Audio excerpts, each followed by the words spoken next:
Welcome back to On the Light. I'm your host, Susan Johnson.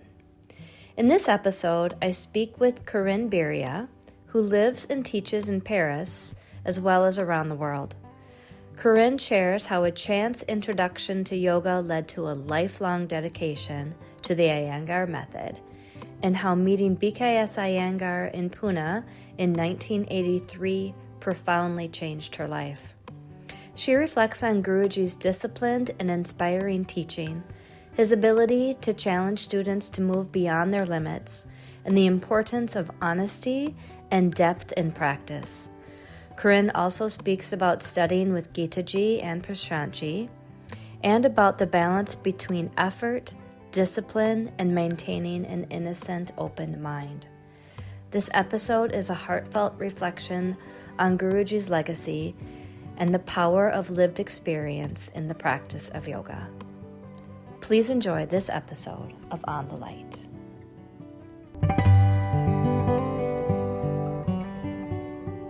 Thank you for meeting with me. Let's start with how you came to Iyengar Yoga. Okay.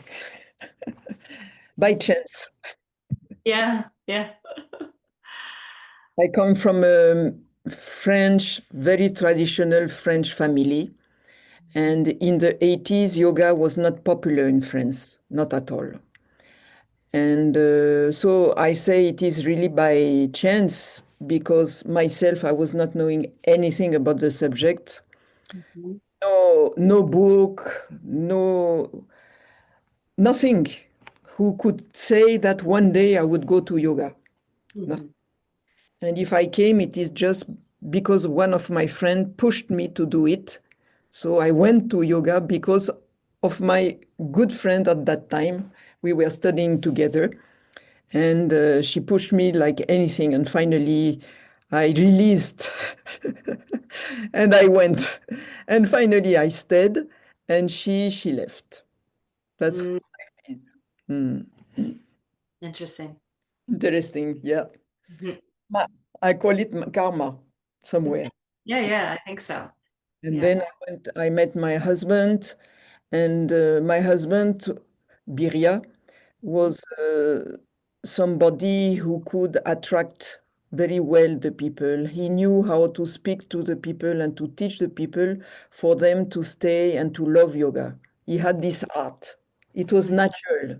When we started yoga with him, we wanted to keep doing yoga, because he knew how to push us to go beyond, and there was a challenge, and we were liking, all of us, we were liking that. And until the end of his life, it was like that. Mm-hmm. Everybody was liking his classes because he knew how to push the people and to make them progress. There is this feeling of progression who was there. Yeah.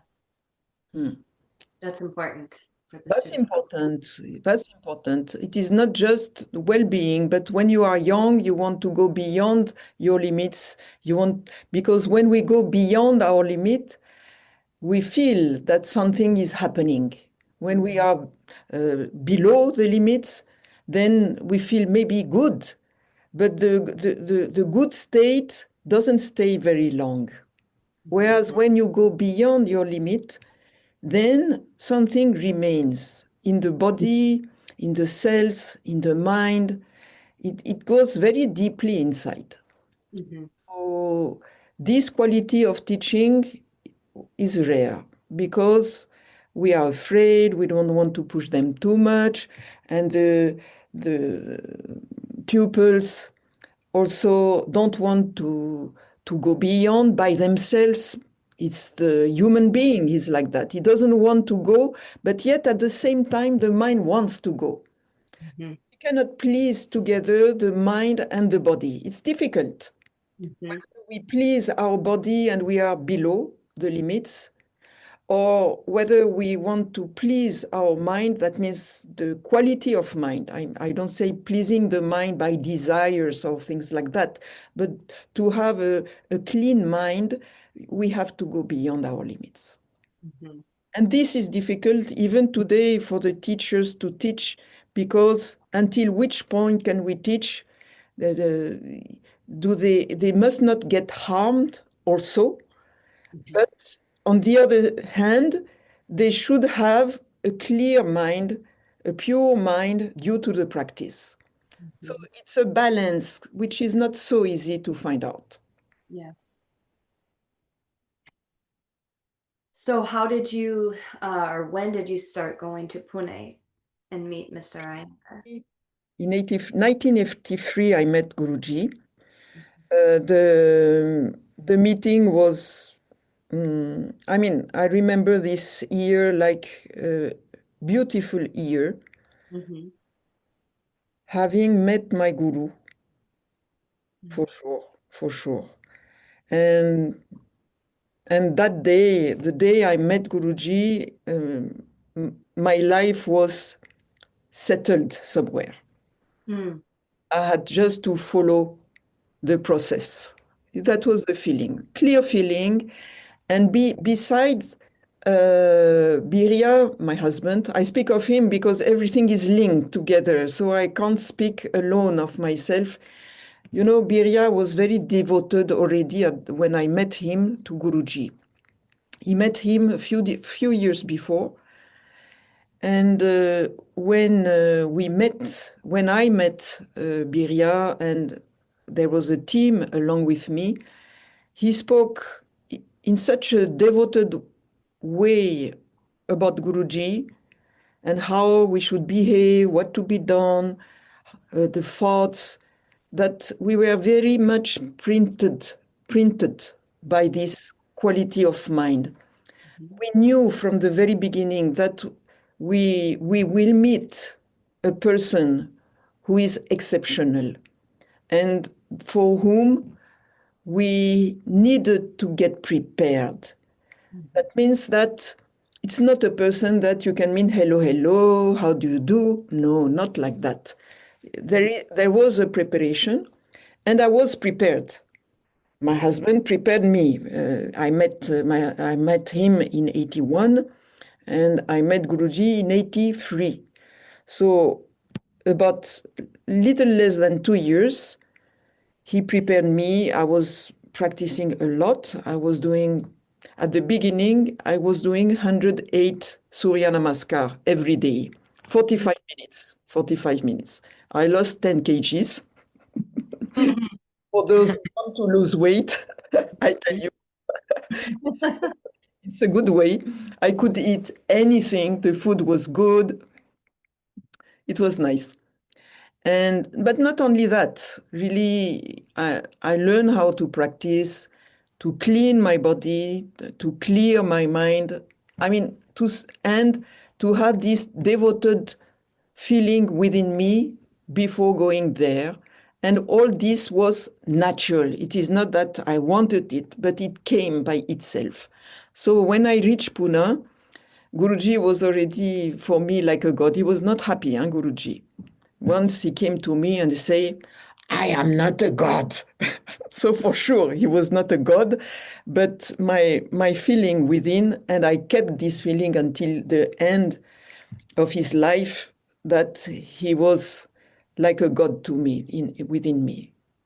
He was very pure, and his mind was very pure, absolutely pure. And maybe he was getting wild, he was sometimes not happy with this, with that. That means human nature. But this is the behavior of a master, not that he has to close his eyes, be in namaskar, and say that he's a master. Not like that. He was a man.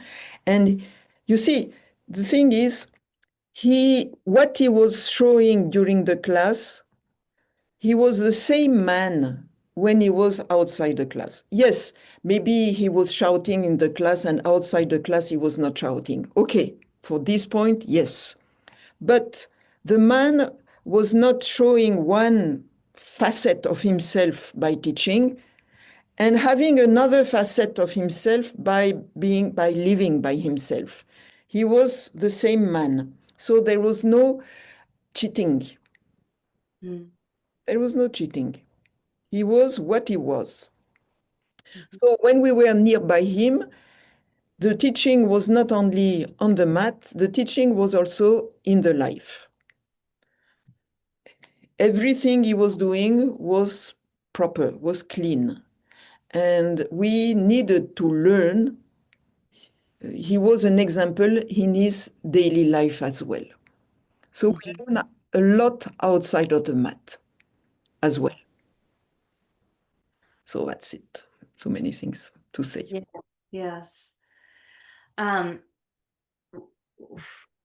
do you remember the first class you had, like, or maybe some early on significant memories from being in class with him that struck you, um, lessons you learned from him?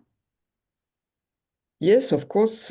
I will not forget because I was following the beginners intensive that he was giving in front of senior teachers at that time. And in fact, he was teaching us, and at the same time, he was teaching the seniors how to teach beginners. And we were raw beginners. I had even less than 2 years of yoga, so I was absolutely raw. And what he taught at that time was, has been printed in my head forever. It Mm. was so structured, Okay. so structured.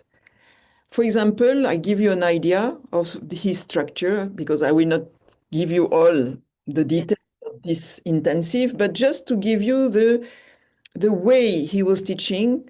The first week, he was teaching us about the mechanical work, the bones, skeletal body, how the structure of the poses. That was the first week. The second week, he taught us how to work on organical body. So obviously it changes the same poses, not always Mm.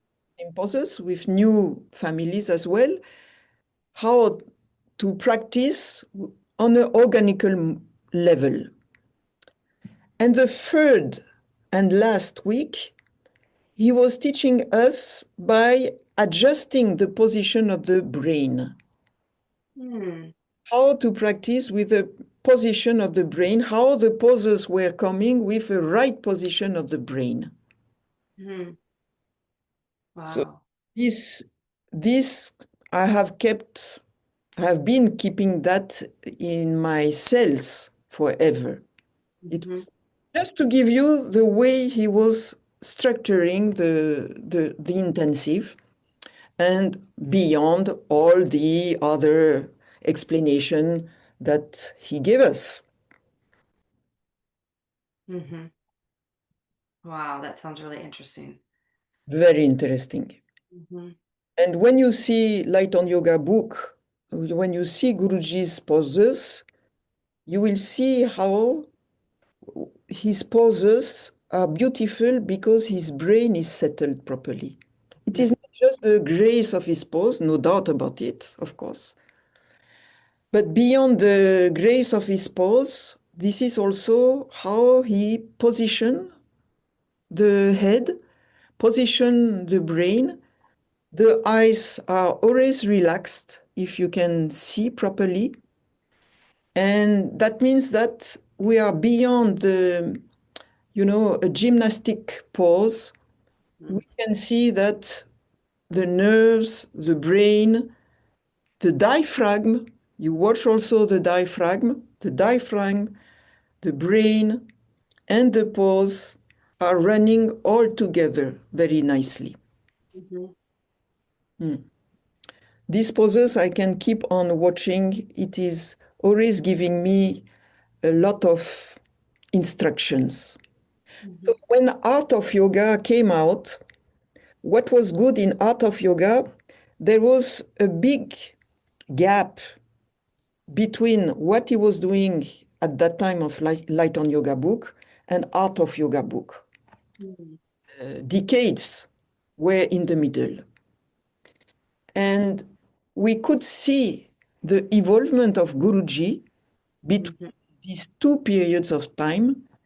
how, especially, we could see at the nervous system level how the pose was having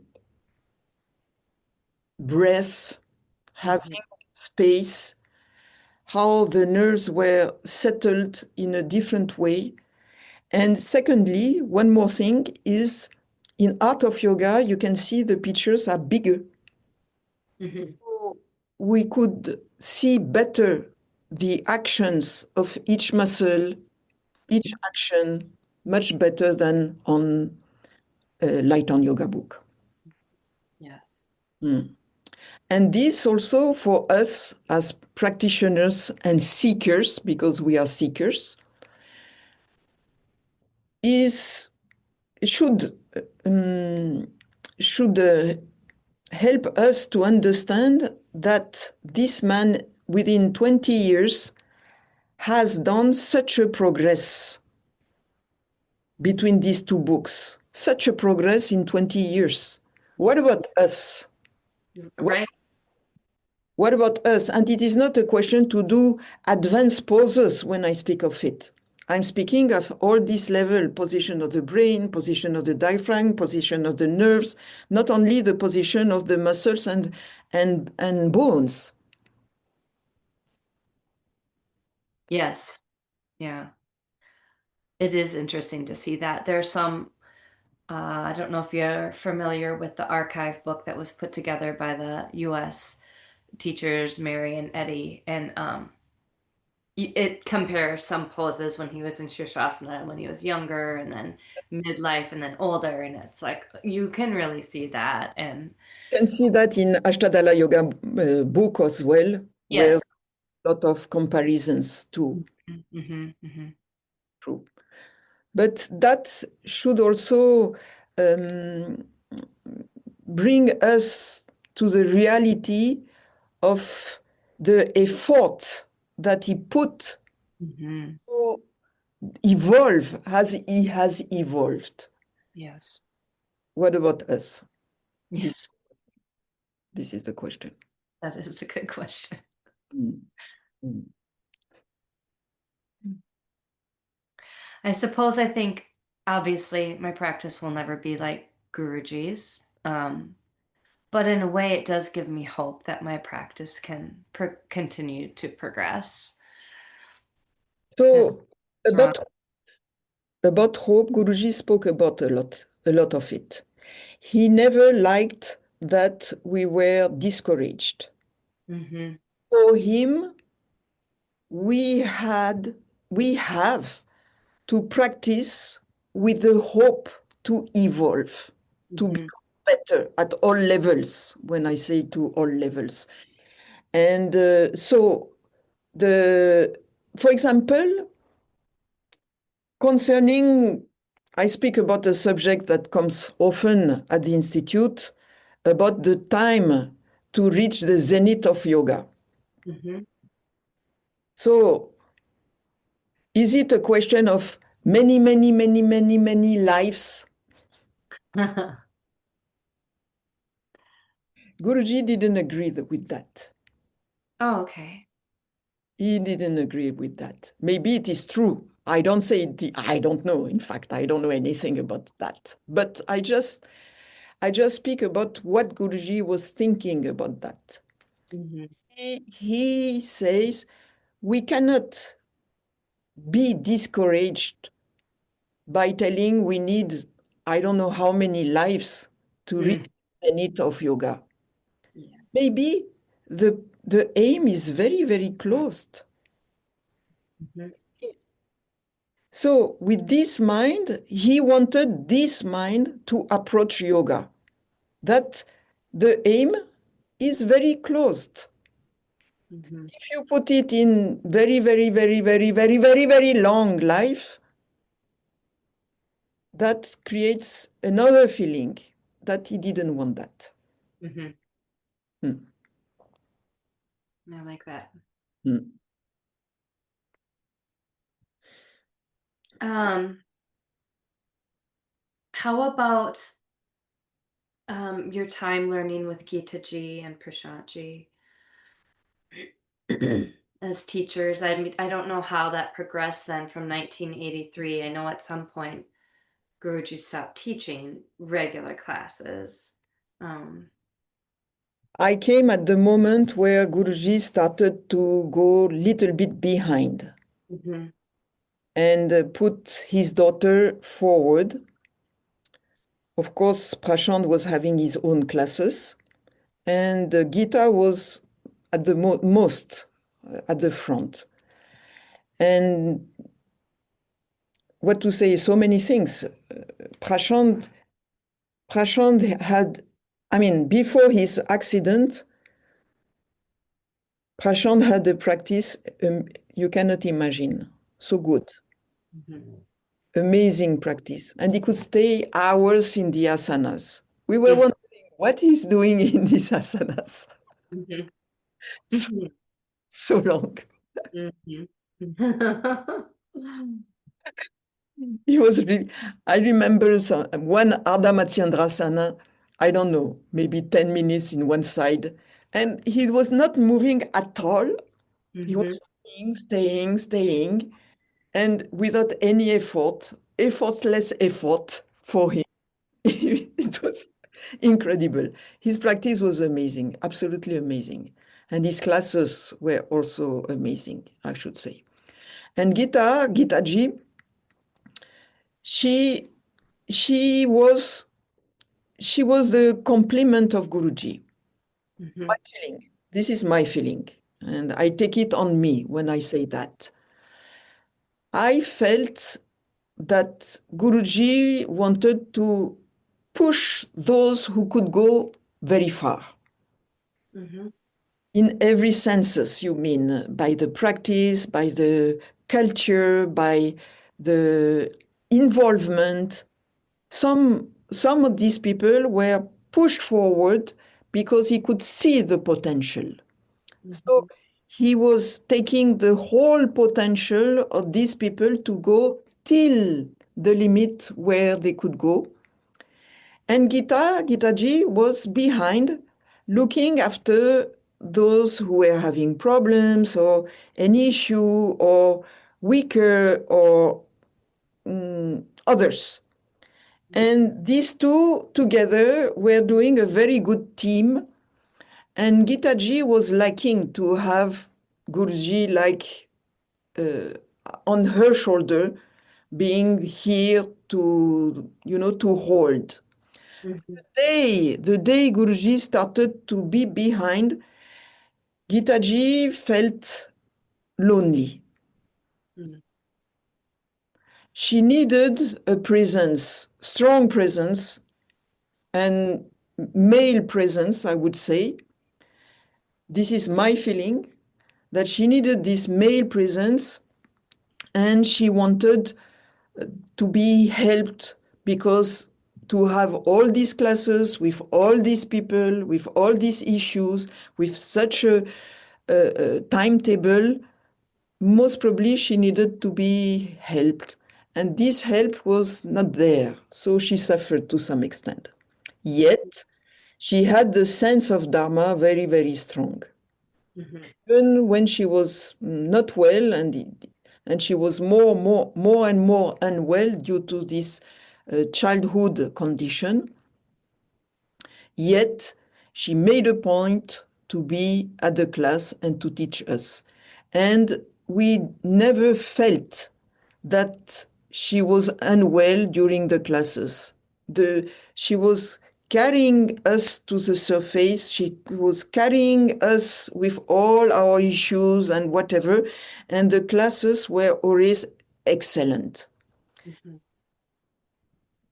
Besides, the point is, in the 80s, Guruji, Gita, and Prashant were teaching us the basis structure of Iyengar yoga.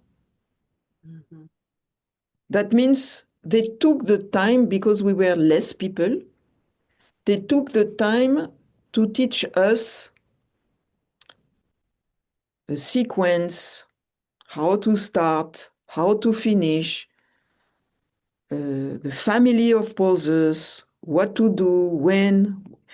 There was, a real learning ship that they did to us, which is printed to all these people, I believe, who came at that time. Mm. And it gave us a security. For example, if you see Gem for Women, Yoga, a Gem for Women, Gita's book, you will see the sequence at the end, how it is so well structured. Mm-hmm. So I don't say that we should end up with a regular program, but they themselves, whether it is Guruji, whether it is Geetaji, whether it is Prashantji, they all started with basic sequences. They have started to learn A, B, C, to learn the grammar of yoga, to evolve in the grammar. And one day they were able to get rid of Mm. all that because they mastered Mm-hmm. the subject. So today, when we say, oh, we are away, we don't need the programs, we are away from the sequences. Why? We have to learn the ABC. When you go to school, you don't write novels. Right. You write A, B, C, then words, then sentences, then uh, small words, and finally, one day you will write novels. Why in yoga is it different, Meiti? I ask the question, why it should be different? Can we progress in yoga without basis? Secondly, 1 year of yoga, is it enough to say that we have the basis? Mm-mm. I myself, considering myself, I don't speak of others, considering myself, I have learned the basis for years. Even Guruji was telling about pranayama. You are a beginner in pranayama until 10 years of pranayama. Regular pranayama, I speak. I don't speak of once in a while you do pranayama. You do regularly pranayama every day. You are a beginner till 10 years. Mm-hmm.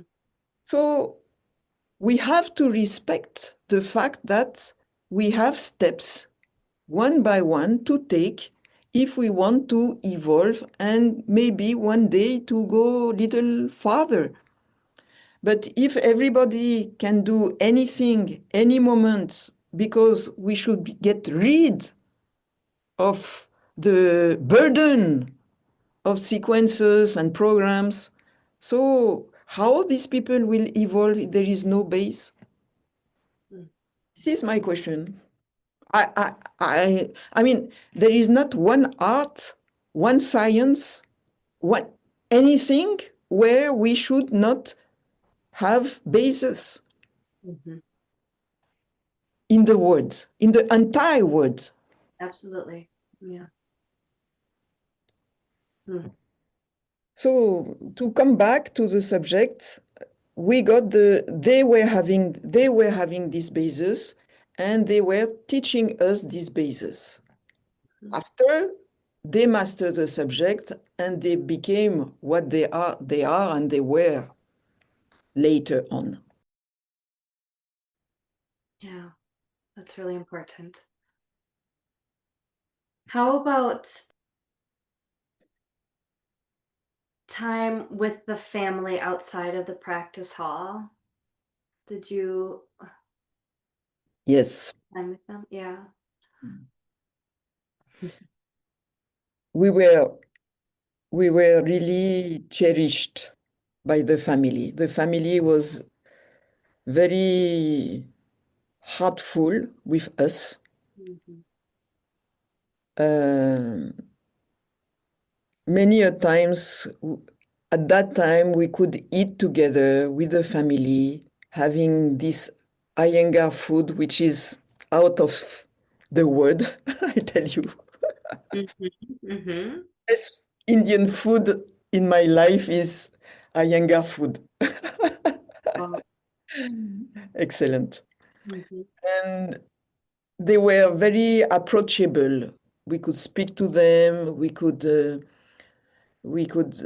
I mean, we were very closed because it was the way there were not so many people. So the condition was different. So the approach to the family was easy. And Mhm. also at that time, I mean, at that time, India was something else also, Mhm. in the sense that at that time, the people were traditional. There was no need to call, can I come to your place? We were going straight away to the families in India. We were having tea. We could have a nap in their place. We can have lunch or dinner together. And there was a kind of serenity, Mm.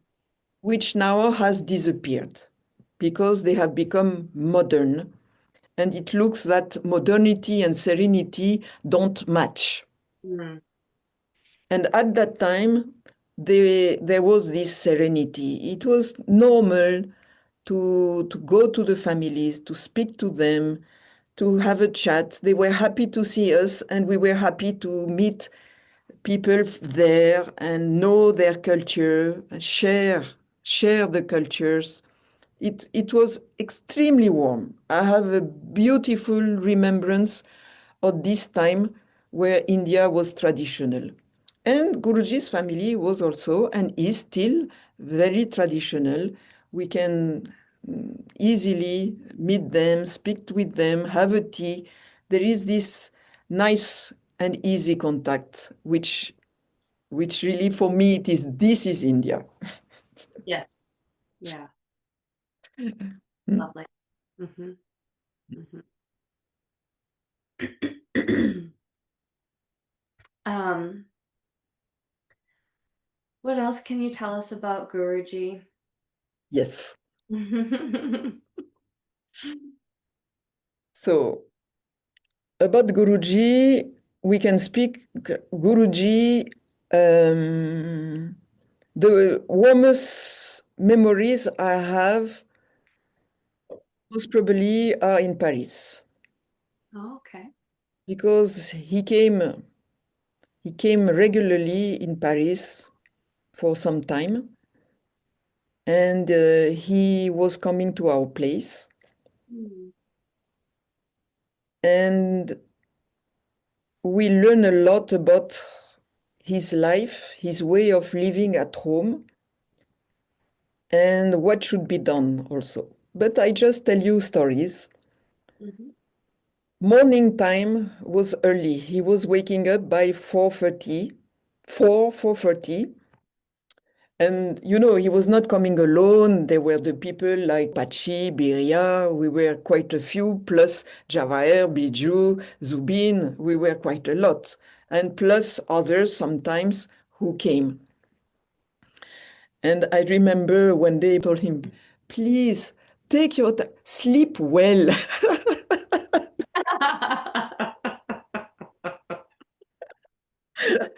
Oh, sleep Poor late. Guruji was full of life, and the waking up for us was difficult. Anyhow, 4 o'clock, 4:30, he was waking up, Mhm. and Biria was preparing the coffee, good coffee, Indian way, with milk and coffee and sugar. I don't drink coffee myself, but this is the only coffee that I liked, full of milk and sugar. And during this time, we were all together, completely sleepy, I tell you, Mhm. around. And Guruji started to tell us about his life. Mm. He was speaking of his experiences with such and such person, what he learned, the difficulties, his guru, so many things he was telling us for half an hour, 1 hour he was speaking. And so we were thrilled on these mornings, in spite of our sleepy state. We were thrilled to hear about all these stories. Mhm. And after this time, half an hour, 1 hour, we were all doing pranayama for an hour or so. And after second coffee, always made by Biria, and after this coffee, he was a little bit more dynamic at that time, not so much time to speak. And we started the practice. I tell you, Susan, the state of my home after 2, 3 hours of practice was upside down. My sofa was somewhere else. The table disappeared. I mean, there was not one furniture which was not used for the Mhm. practice. Mhm. And my home was not that big, 80 meters square. That is not so big, 80 meters square. I don't know in American standard what it is, but it is not too big. I would say a little bit small, but good enough for invading the whole flat, using all the corners possible to do any pose. And Guruji was teaching us what he found, his last discoveries. So it was a very, very precious time. Mm. After that came the time of having bath. And we were preparing the breakfast, which was also the food for lunch.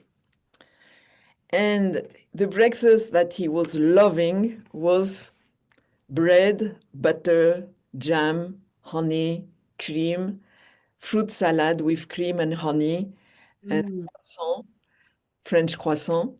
And all this made him so happy, so happy. You can he enjoyed this breakfast like anything, and we were so happy to please him, of course. Mhm. So the rushing time was coming because we were finishing the practice. There was the bath, there was the food, and then the afternoon was busy for such and such things. Mhm. That time, the morning time for 4 o'clock, from 4 o'clock till 12, was extremely busy, but the social life started after 12. And at Okay. the time, I mean, he was working really hard. When he was coming back to Pune, he was dead, absolutely dead for a few days because he gave of himself completely 150%. So this is a very good memory, and another memory that I will link to another question of what remains in us, Mm. what lessons remain in us. But I start with Disneyland. Mm. You know that in Paris we have Disneyland as well. And when he came, Disneyland was very, very new. And he liked very much to go to Disneyland. Mhm. So there was Pachi, there was Biria, and we were a big team going to Disneyland. And what he was liking the most was the Russian, how do you say, I don't know the name in English, The roller coaster? Russian mountains, we call that. Okay. Russian mountains, you are in a trolley, Uh-huh.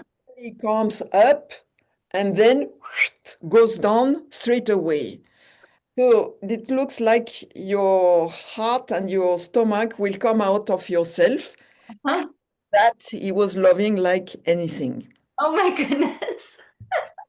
And Guruji was at the first trolley, right at the first trolley.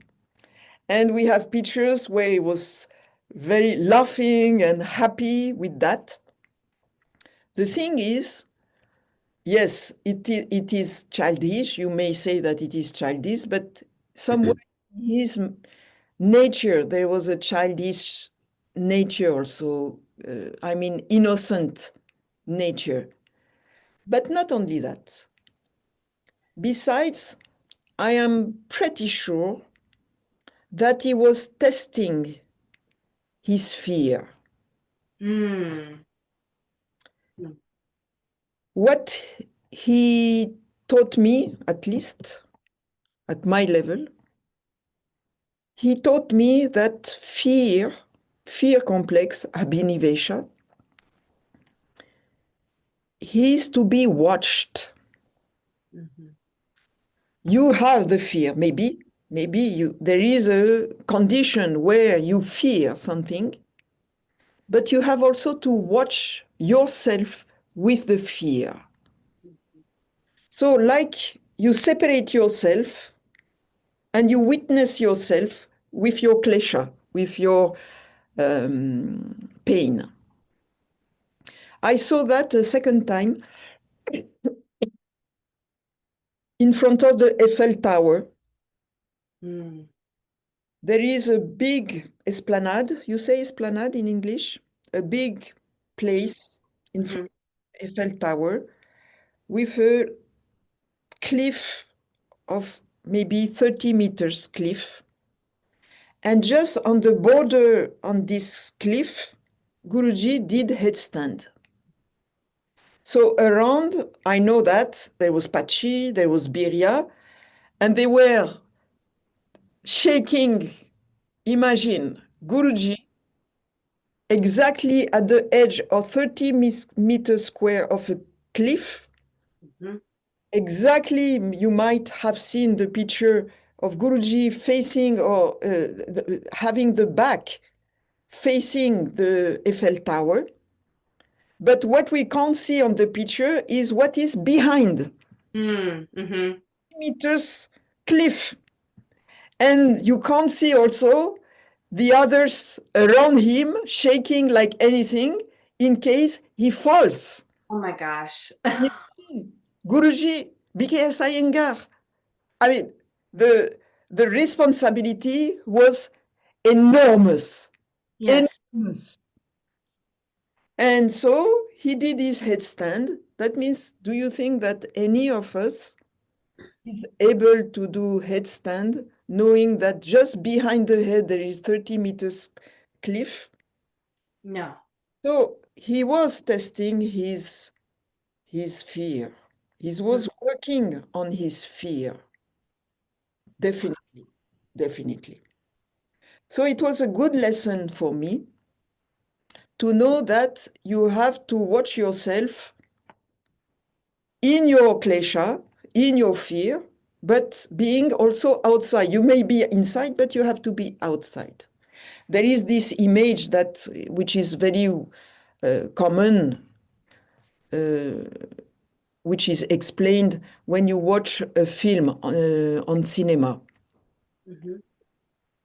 You watch the film, and the film creates emotions, fear, love, whatever emotion you can imagine when we watch a movie. And then the movie closes, is finishing, and the screen is rolled up again. And what do you see behind the screen? The wall. Mhm. So the image is the same. That means, in fact, all these emotions you have seen is just like a movie. But Mm. behind there is a wall, there is something steady which is not changing.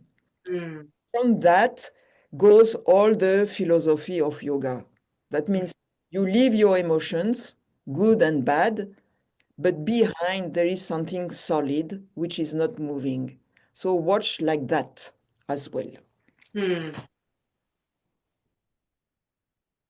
I like that. Mm. Yes.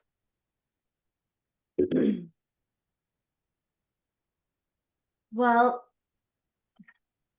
with Guruji and Geetaji gone now, thank goodness, thank God, we have Prashant and Abhijata and Srinit and Sunita and others. Hopefully, will come to the surface and teach as well. But how do you see us keeping Guruji's legacy at the forefront as we go on with our own practices and teaching? Susan, I don't think I'm the right person to speak about this. Mm-hmm. I think it should be given to other people than me. Mm-hmm. On my side, what I can say is one sentence that Guruji was telling: practice and everything will come. Mm-hmm. Practice and everything will come. And if we keep this in mind, practice, everything will come because it will be experience. We have to experience. Experience comes through practicing. Mm-hmm. So these are my words. Very well said. And yeah, absolutely. I mean, that is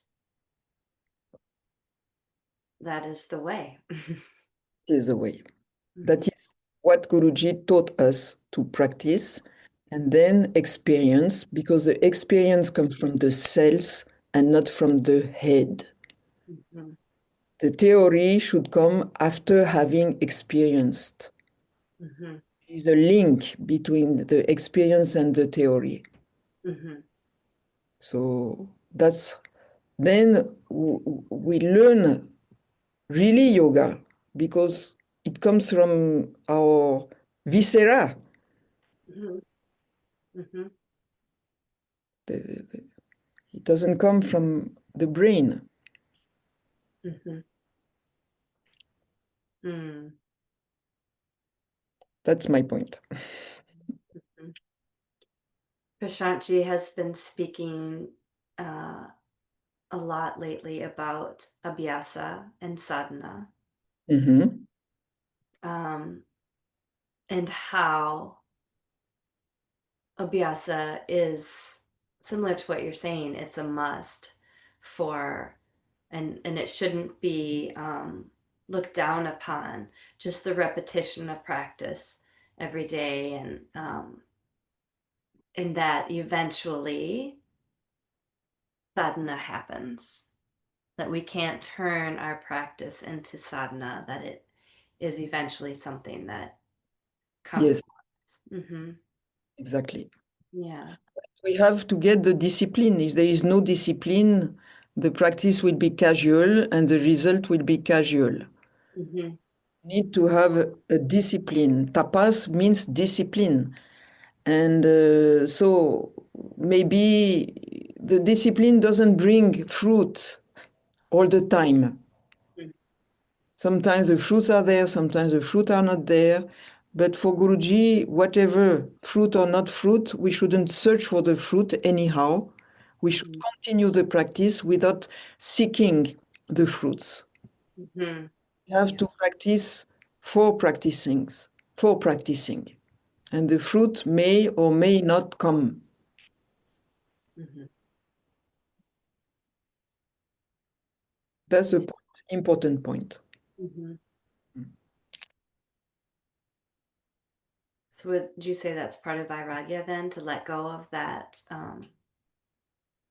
Yeah, it's complicated because Mm-hmm. on, on one hand, there is aim in yoga, but on the other hand, you must get rid of the aim. Mm-hmm. You should practice with an innocent mind. If there is an aim, you lose your innocent mind. Mm-hmm. You shouldn't seek for anything else than having the practice. And when the mind is pure, when the heart is pure, then the things come. Mm-hmm. But this purity, it is something that we have to develop. Mm-hmm. We have to develop this purity. And Guruji was a master about showing us when the mind was not pure. Mm-hmm. When we speak of ego, for example, in the way I understood is that we lose the permeability, Permeability. permeability. We lose it. We are Mm-hmm. not permeable. Mm-hmm. When every time, every time in our practice, when we were permeable, Guruji was able to teach us yoga. Mm-hmm. Otherwise, he was rough, Mm-hmm. trying. So people could or couldn't understand, depends on the people. But on my case, in my case, when Guruji was rough, I knew that I was not permeable. Mm-hmm. What he wanted to teach me, I was not able to catch. Yeah. Because the cells were closed, the mind was closed, and he had to shake the this body. Hardness out of your brain or whatever it was. Yeah. He had to go to it because what he wanted the best of us. He wanted us to be there. Mm-hmm. Mm-hmm. You know this beautiful example about the Guru Shishya. You must have heard the connection. How is the Guru at the beginning? At the beginning, the Guru is like a cat, mommy cat, and the disciple is as a kitten. Mm-hmm. So, what is the quality of this mother cat and baby cat? The mother cat keep the kitten in its mouth. Mm-hmm. So Guruji at that time, for years, was taking care of us. You have to do this, you can't do that, you have to practice like that, you have to eat that, you don't do this, you have to keep connected, all this. And we were absolutely in his hands, like the kitten is in the mouth of the mother. We were in his hands completely. So he was giving his quality of yoga to us, and we were not having any effort to do. Mm-hmm. He was just passing through what he was to us to know what to be, what to get. It's not the word I would use, but what to become. What Mm-hmm. so this part,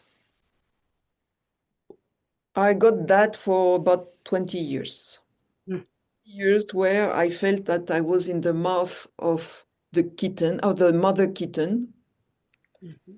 and I was completely secured. Mm-hmm.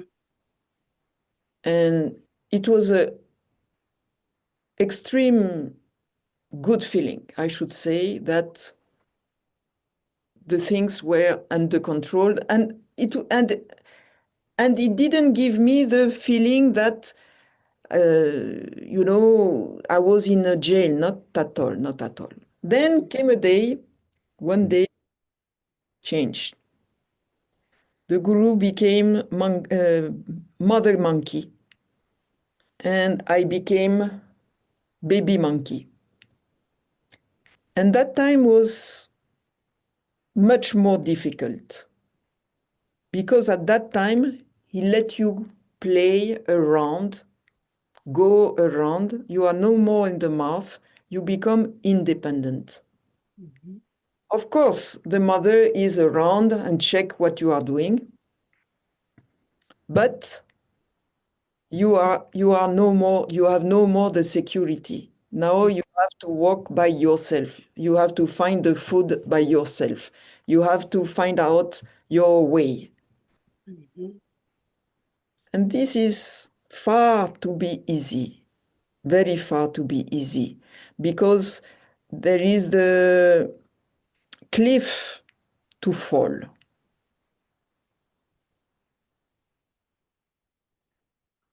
And of course, he was there to say if something is wrong, he was bringing us back. Oh, you are wrong, you go. You have taken the wrong field. Go back. And this time was quite long.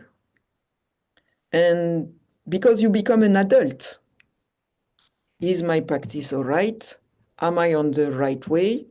So imagine when he was preparing us already for the day he was disappearing. Mm. Because one day he disappeared and we have to manage. We have to continue. Are we on the good path? Who tells us that we are on the good path? And today, even today, it is my question. Are we on the good path?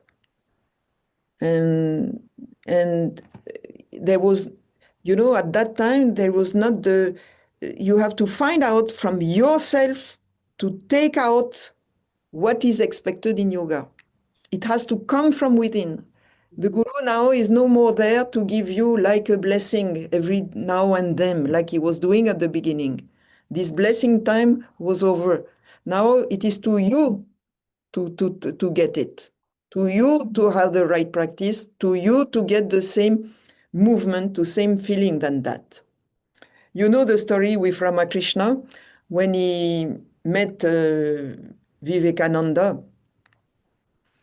And Vivekananda was not, he was believing in God, but maybe yes, maybe not. He was in a doubt about it. So the saint Ramakrishna put in on his head, his hand. He was blessed and went straight away in samadhi.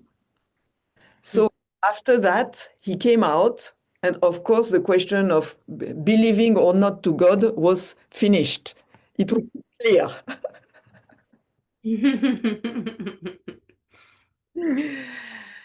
And then Vivekananda cried, I want to be back to this state.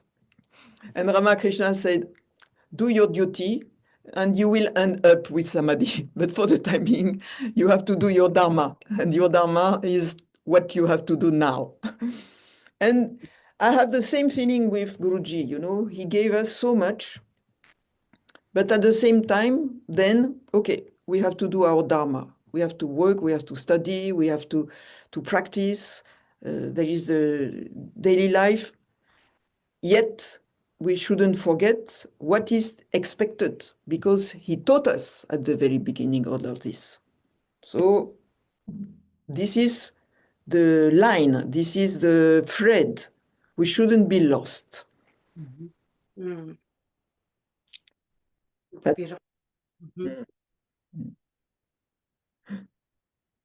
And it is a fine balance of, I find, of knowing that you need class with a teacher who can help you get on the right track, and then also just being alone in your own practice, carrying on right on your own versus always like classes, just being a person that attends class after class after class. It's very different, isn't it? It's very different. But you see, the level of work of Guruji or Gita, just to think about it, the level of work was not only that your practice should be okay. Mm-hmm. They wanted you to develop in the mind, in your education. And Geetaji was quite good also for educating, quite good. And Guruji also quite good. You have to get educated um, to so that you become a better person. Mm-hmm. I don't say, of course, Prashantji or today does that the whole time. I mean, all his YouTube work is around that. no doubt about it, education. So this education is difficult to, as a teacher, I'm speaking now as a teacher. Huh? As a teacher, it is not so easy to teach at this level because at which point the pupils want to be educated. Mhm. Okay, for doing asana well, adjust them precisely, having, yes. But at a higher level, the position of the mind, the position of the intelligence, the up and down, how much we can help them.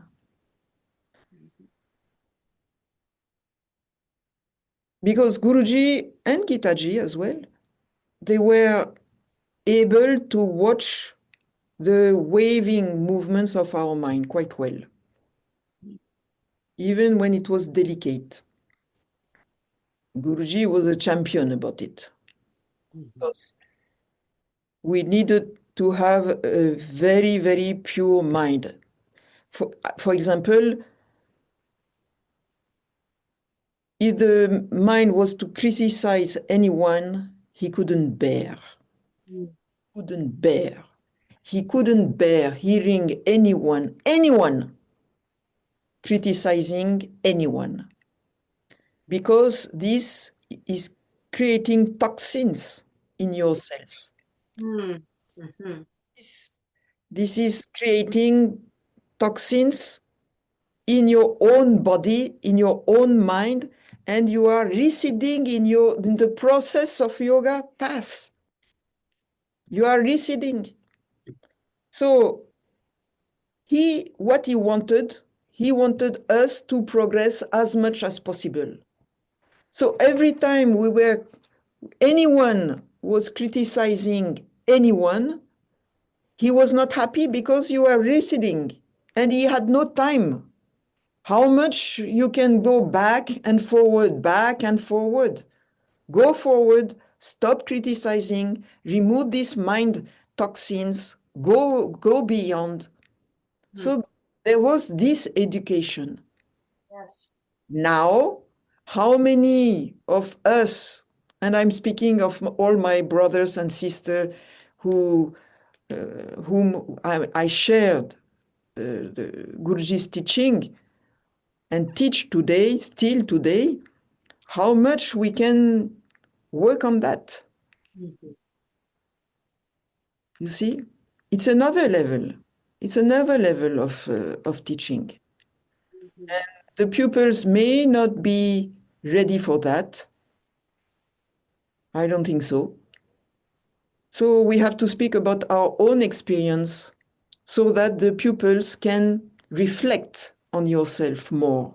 Then there is a gap, there is a kind of space for them to watch themselves.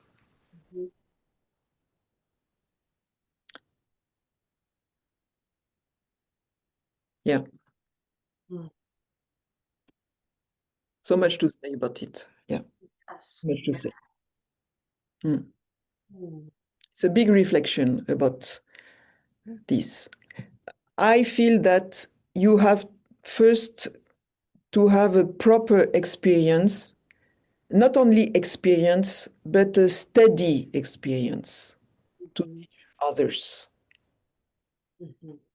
I mean, to speak about philosophy without having the experience has no meaning. It is a cheating somewhere. It's a cheating. You speak of something that you don't experience, but you speak about it. And the fact that you experience steadily these movements of the mind and intelligence, and you are clear about it, this clearness can be brought up to the students because there is pratyaksha, there is this direct perception between the teacher and the pupil. What you experience will be felt intuitively, perceived intuitively by the pupil. He may not put the name because he has no knowledge, yet he has the perception somewhere. The fact that the pupil is ignorant doesn't mean that he cannot perceive intuitively the progress or the position of the teacher. And on the other hand, the maturity of the teacher can help tremendously the reflection to the student. He will feel. And even if you cannot teach like Guruji or Geetaji were teaching in this manner, my feeling is that yet the pupil can feel something. Mm-hmm. Yeah.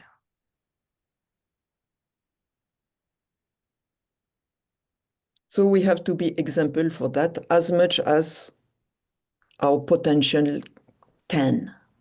Mm-hmm. There is a kind of honesty Mm-hmm. required by teaching. We are what we are at the level that we are. We may be just a step in the path for these people, and we have to accept that we may be only a path, because maybe these students will be quickly in a higher standard than yourself. Mm-hmm. And it is not a problem. You are what you are. You accept what you are, and you accept the people who come. And you accept also the people who want to go beyond because they have finished with you somewhere. It's okay. Yeah. Hmm. Well, this, Corine, has been a lovely conversation and very educational as well. Thank you for sharing these stories of Guruji, these very important stories to be shared. Thank you, Suzanne.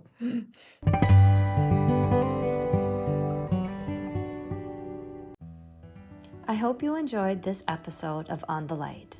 Today, I leave you with this passage from page 13 of The Art of Yoga, where Guruji explains the aim of yoga. The aim of yoga is to attain perfection of the intellect, both of the head and the heart, so that the artist becomes devoted, true, and pure. This demands an almost total relinquishment of interest in other activities of life except the chosen path. The mind is fluid and runs after sensual pleasures. Art demands total, undivided focal attention. Hence, Patanjali succinctly explains that the mind must be controlled and then sublimated to serve the artistic nature of yoga to its highest potency. Yoga, or any art, requires acute sharpness of intellect and alert organs of perception. In yoga, there is no competition, but it requires freedom to think and reconstruct with a desire to perform better. Then it brings to the yogi the most exalted enlightenment. From now on, wherever the yogi is and whatever he does, his thoughts are rooted in spiritual communion, which takes him to the zenith of spiritual life. Please stay tuned for next week's episode, where I continue my fascinating conversation with Prashant on the subject of Sangeet. If you enjoy On the Light, please consider liking, sharing, or subscribing. And if you're able, a small monthly donation helps support the continued production of this podcast. That's all for today. Thank you for listening. Namaskar.